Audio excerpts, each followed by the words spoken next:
Amazing. Cool. Should we start? Yeah.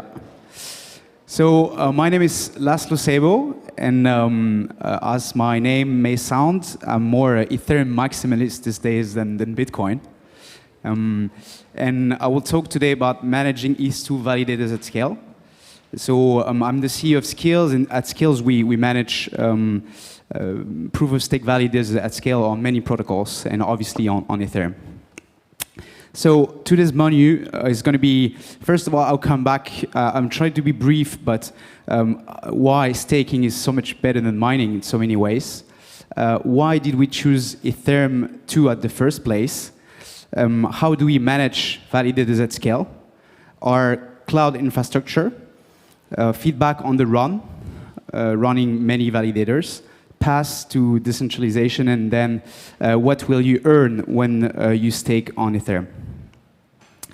So yeah, I just want to do a heads up for Justin Drake and the Ethereum Foundation, because today's staking is just more secure than Bitcoin mining on Ethereum, which is crazy. If you consider a cost of attack on a 51% attack on mining, Bitcoin is 160 million terahashes, and 1 terahash costs you $30 with electricity and CPU. It costs a little bit less than 5 billion to do a 51% attack on Bitcoin mining, which is concrete for any states like China or the US. And on Ethereum, considering there is 5.3% of total ETH that are staked, the attack will cost a bit less than 6 billion. So it's more secure than on Bitcoin, and the low to power ratio, so the cost of attack divided by the market cap of the protocol, is at least 2 to 3 times lower on Ethereum. So Ethereum is much more secure. It's much more efficient as well, because it's 2 times less energy consumption from staking to mining on Ethereum. And in terms of infrastructure provider, running mining rigs costs you 10 times more than running validators. Then this meme of ultrasound money, right? If Bitcoin is sound money, now Ethereum will be ultrasound money with IP, EP 1559. 70% of the gas will be burned, and the burn might be greater than inflation itself, which put Ethereum as the most significant crypto, the first most significant crypto to be deflationist crypto. And you have to consider that from a validator staking provider standpoint, it might be a threat since we get less fees after the merge. But we see it as an opportunity in the sense that it will impact on the Ethereum price. And today our business model is mainly based on pure token model. So we take a commission on the rewards of our users. So it's good that Ethereum is a better asset value than Bitcoin. Why did we go on Ethereum staking in the first place? So we are a blockchain infrastructure provider since 2019. First started with a private network, then realized private networks are completely useless. We did then Ethereum, Tezos on full nodes, and we went on the first staking protocol, which is called Pocket Network. And Pocket Network has this similarity to Ethereum, which is a pure proof-of-stake network, meaning every X number of tokens, you spin up a new validator, so it's 15,000 on Pocket and 32 on Ethereum. And on the staking provider standpoint, you have to manage and deploy and manage hundreds or 1,000 validators, which is completely different than having one single validator on delegated proof-of-stake networks, for example. Secondly, the community is super large, and it's also the biggest staking market. It's already a 9 billion annually staking market, and we think it's going to be a more than 40 billion staking market by 2025. And we actually agree with JP Morgan here. So, and last but not least, the staking on Ethereum kind of opens the door to DeFi, right? staking is the first DeFi layer product. It's internet bond, and it's composable. So we have the Lido guys just in front, and Lido just shows you that making staking liquid just opens the first yield that you have, the less risky, because it's a protocol yield, to the rest of the DeFi. So once we decided to go on Ethereum staking, we had to choose validated clients. So we kind of tested all of them, and we chose Prism because the community was the largest one. It was also, in our standpoint, the most stable one, and we really loved the open source tooling that they were provided. But we are looking at other clients. The problem with Prism is that everyone using Prism today, I think it's 80% the ratio of people using Prism. And then we needed to go on different cloud providers. So today we are using AWS, which is quite expensive, but also European cloud providers, and we'll add more and more cloud providers in the future. So different validated clients and more cloud providers to have a more decentralized infrastructure. Yeah, so this is a typical Eth2 infrastructure setup. On the right, you have clusters of 3 to 4 Ethereum nodes. I will show you that we use Kubernetes as an orchestration engine. And these Ethereum 1 nodes connect to beacon nodes, right? One beacon node will connect to the validated clients. So we think you can go up to 50 validated clients per beacon node, not more. Because if you do more, you take the risk of sending too many requests to the beacon node and to just put it down. So this being said, you can mutualize keys on a validated client up to 50 keys. So what we do is we use one validated client per user to make it more secure. But in certain setup and to lower down the cost of the validation key, so basically one validation key, 32 ETH. If a user has 50 times 32 ETH, you might use one validated client. And then we use Kubernetes clusters in the cloud. So everything is pods through Kubernetes. Validated clients are different pods. The beacon node and Ethereum nodes are pods. And we have auto-scaling group and persistent caches volumes for the slashing prevention database. And I will come back to it because it's really a critical piece in the Ethereum 2 infrastructure that you don't want to mess up with. Secure the validation key as you would secure the transfer key. This is really important, guys, because we don't own the transfer key, right? On Ethereum 2, there's two keys. The font keys, which retains the 32 ETH, and the validation key. We own the validation key, but securing the validation key is as important as securing the transfer key, right? Because you can double sign, you can surround votes, and this will lead to slashing. So we use Vault or HSM in the cloud, but securing the validation key is as important as securing the transfer key. Yes, feedback on the run. So we use typical Prometheus Grafana monitoring setup from Prism, open source. It works pretty well, but then you need to set up your own alerting setup, right? So you want to make sure the beacon node and the Ethereum nodes are up at least more than 99% of the time. And you want to make sure you don't miss attestations on validated clients and that the validated clients are up as well. A good uptime would be from 99.3, 99.5%.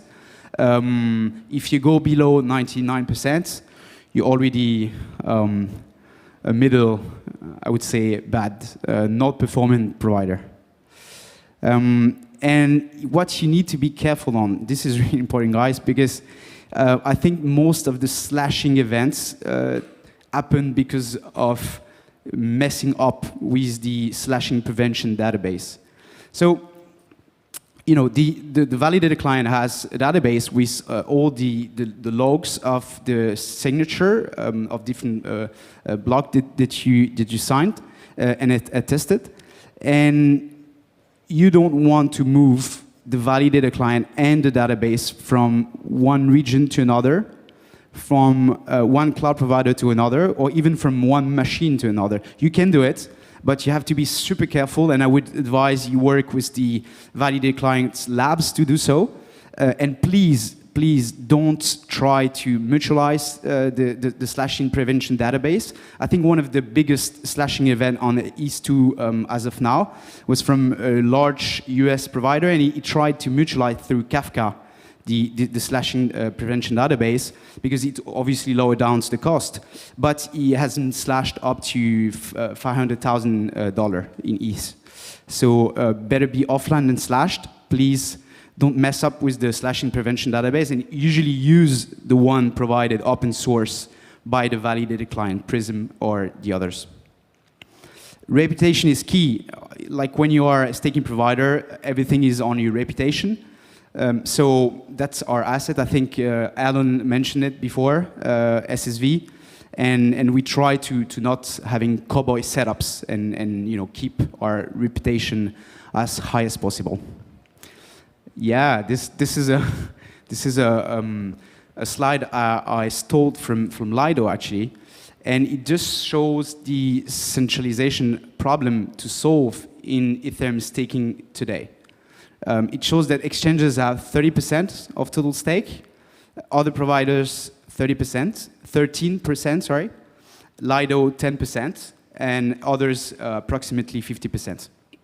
So, compared to Bitcoin mining, we still see centralization problem. Exchanges are big. Big providers like us are big as well. But what's different on Ethereum, which is completely new and wasn't occurring on mining, is, first of all, you can spin up today a validator on a Raspberry Pi. So it's much easier to spin up a validator than a mining rig. Secondly, DAOs like Lido makes it more decentralized in two ways. First of all, they will make frictionless onboarding of node operators. So today there's only 9 node operator pouring Lido, 10% of Eth2 staked. But tomorrow they can be 50, 100, 150. Just make it frictionless through the DAO for any node operator to onboard. And also they make for users staking liquid and staking from any fraction of ETH you want to stake. And last but not least, SSV. SSV is obviously, secret share validators. It's obviously like putting a decentralized way of validating of the validation process. You have 10 providers. 10 providers won't have 10 validators on their own, but they will get a quorum of 100 validators, and each providers will have 10% of these validation power through 100 validators and not 100% of their own 10 validators. I don't know if it's clear, but again, this is a major advance into validation process. What will you earn on Eth2 staking? So today you earn approximately 6% APY, but like Just Drag and the foundation think it will go up to 25% after the merge, because you're going to take the fees, obviously. And this is not including MEV, right? And obviously, MEV is so unpredictable that it's super hard to forecast how much you will earn as APY on a validator. But 25% is a lot, guys, especially on a protocol that is so stable like Ethereum. And last but not least, if you don't know what to do tonight, you can come to our event on staking. So there will be liquid staking, Lido, guys, just in front of you. MEV, Flashbots, our Flashbots will integrate to Prism and other validated clients on Eth2, and secret share validators, and Alan, that was presenting just before me. You can follow me on Twitter. Thank you very much, and if you have any questions, please ask.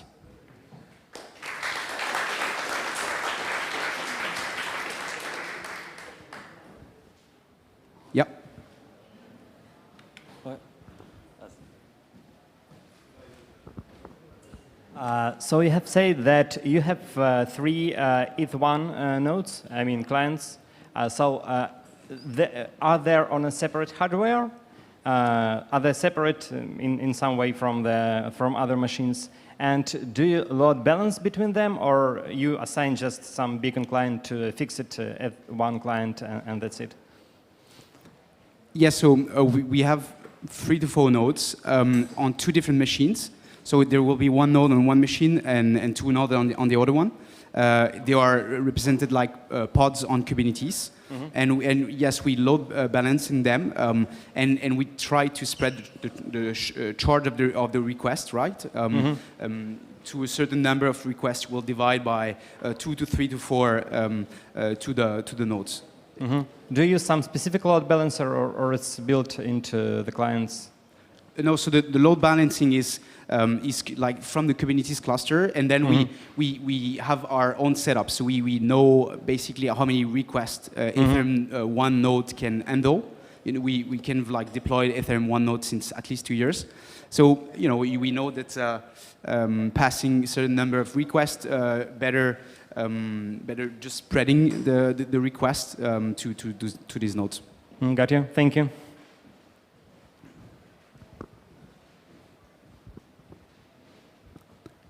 Questions?